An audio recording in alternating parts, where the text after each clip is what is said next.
remember, no windshield, nothing.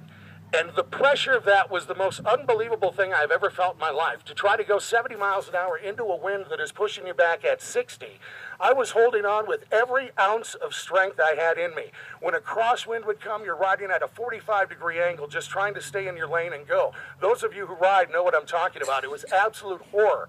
I have never gone through pain like that. At one point, we got to a town in Quinter, Kansas. And I'll never forget, because I got off my motorcycle and literally had to hold onto the fuel pump to keep from blowing over. The winds were that intense. We then decided we're really stupid and should rest a while. So we got behind a gas station there and just hunkered down in the dirt and sat and watched boxes fly by, the cow from Twister. You know, all those things are going by us. And we're trying to figure out, you know, I said, honestly, I don't mean to be, you know, a wuss here, but I really don't think I can physically go any further. And that's when Charlie, my sergeant of the trip, turned to me and said, "You have earned this pain." He said, "The last thing you want to do is think about getting home. Just think about getting to the next town. And we'll take it one town at a time." Greatest advice I could get. We kept plugging along, plugging along. There were so many times I was ready to quit. I actually passed out against a wall at one gas station right on the edge of Kansas. Well, when the winds finally quit blowing is when the temperatures dropped below 32 degrees. Now, we're trying to get home in the freezing rain. There's rain, there's a little bit of snow. The cold is ridiculous, and my arms hurt so bad I could not lift them higher than my shoulders. My body was shot. I could not go any further.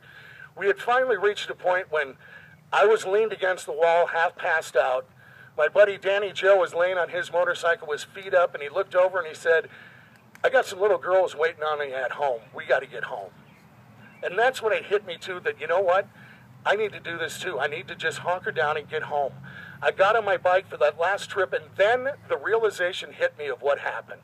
It all came full circle to me. I was trying to find the reason for this trip, and it hit me. At that point, I realized that, you know, I went on this trip to stand and wave an American flag to defend those who have defended me, to stand up for them, because I felt my country and the soldiers defending this country were being verbally attacked. And I wanted to do something about it. So I stood there, I sat there on my motorcycle. That started to come into play, and I realized, you know, the reason I have pushed myself to the absolute end of my limits, to where I can go no further, to where I don't think I can even survive this, I realized, you know what? The people I went to defend did this every day.